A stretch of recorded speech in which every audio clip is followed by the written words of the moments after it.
Hey everyone, today I wanted to go over how warriors are trivializing the harder part of the Dark Animus fight on progression, which is going to be the very starting. I've noticed a lot of groups, they struggle a lot more with just the opening 20 seconds or so with anima golems, so they're not able to actually progress the rest of the fight. The rest of the fight, while difficult, uh, is a lot easier to kind of manage once you get out of the very beginning with the small anima golems. So what warriors are doing is they are using an ability called Die by the Sword, and they are pairing it up with a Mocking Banner and a Blessing of Protection. Um, for this strategy to work, it needs to be on 25-man heroic, and typically you're going to want two warriors. You don't need both of them to be DPS. You can do it with a DPS and a tank warrior. Just because Mocking Banner is a baseline ability, everybody can use it. This does become a bit more difficult if your warrior is one of your off tanks, but get there when you get there, kind of deal. So I just want to mention that we have done that. We had a prot warrior and a DPS warrior, and we did do this strategy and we pulled it off successfully. So, why this works is the anima golems that start on pull, they don't have any other abilities besides auto attacking. So, what Die by the Sword does is increases your parry chance by 100% and reduces your damage taken by 20% for 8 seconds. You can increase this duration with a glyph. So, the glyph is going to be Glyph of Die by the Sword. So what the glyph does is that it is going to increase your duration by 1 second when using overpower and 0.5 seconds when using wild strike.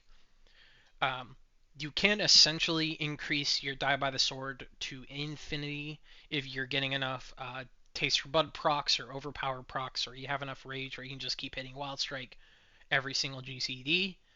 Um, but that's just not realistic in general raid settings. So you can typically, I would say, increase it by maybe a few seconds or so with Die by the Sword, assuming you're using maybe overpowers.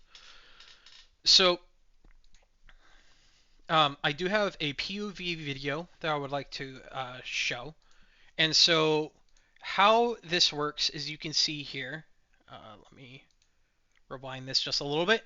So what you see here is the Warlock is life tapping down the low health. And our Holy Paladin has Righteous Vengeance on. Righteous Vengeance is the threat increasing aura that Paladins can get. And so the Holy Paladin is healing the Warlock. I drop my Mocking Banner kind of around where the Dark Animus spawns. And so I kind of wait for the Anima Golems to come in. I pop Die by the Sword. I get a little bit of damage off. As you can see, Shamans kind of carry this fight, but Warriors can Thunderclap and apply Deep Wounds, and Deep Wounds will do full damage as well. You're probably not going to do as much as a Shaman, though, to be quite honest. But, so, what we did here is I kind of want to go back over this, just because I was talking a bit. So, how this works is near the end of my Die by the Sword, I am getting a Blessing of Protection, and the Mocking Banner is causing that to continue to fixate me. And near the end of my Blessing of Protection, the other warrior in this case, we have another DPS warrior, is dropping down their Mocking Banner, and they are using Die by the Sword. So we gain an additional 8 seconds where neither of us can get hit by these anima golems.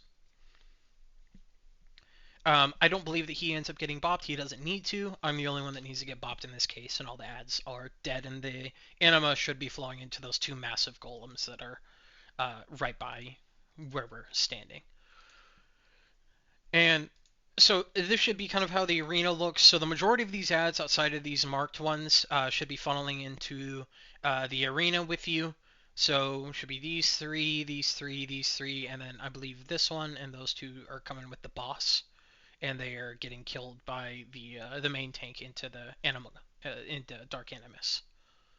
And all of these ads, what they're doing is when they're dying here, the anima flows into these two guys, and then the fight should progress as normal. You'll start doing your baiting, dispels, dodging anima fonts, things of that nature. So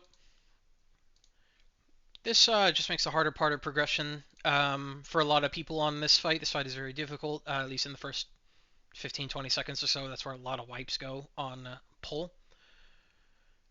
And I do have a macro that will help a bit. So why I do recommend this macro um, is near the end of your bop, you should be cancel auraing Mocking Banner. So what Mocking Banner actually does is it puts an aura on you, and while this aura continues happening, the Mocking Banner will continue taunting things to you. So you can cancel aura the Mocking Banner, and it will just make the Mocking Banner null and void. You can drop another banner, say a demo banner or a skull banner, but what that does is it just overwrites the banner and it forces you to put down another one. That's why cancel aura is so great for this. So I'll make sure that I put that macro down in the description. You can adjust it a little bit if you want. Let me actually just show you guys the macro that I will be using personally. So the macro that I'm going to be using is doing this. So it's going to be showing the tooltip. It's going to be so why I have the cancel aura here, uh, as well as the cast. So how it works is you can drop Mocking Banner, and you will get the Mocking Banner aura, and then you can press cancel. You can press it again, and it will cancel the aura. It won't actually get rid of the Mocking Banner itself, and it doesn't require you to drop another banner. As you can see here, I could drop a demo banner, and it will remove my Mocking Banner. I can drop a skull banner, and it will remove my demo. That's just a quick TLDR on how uh, War Banner works. But hopefully this guide helps you guys with your Dark Animus progression.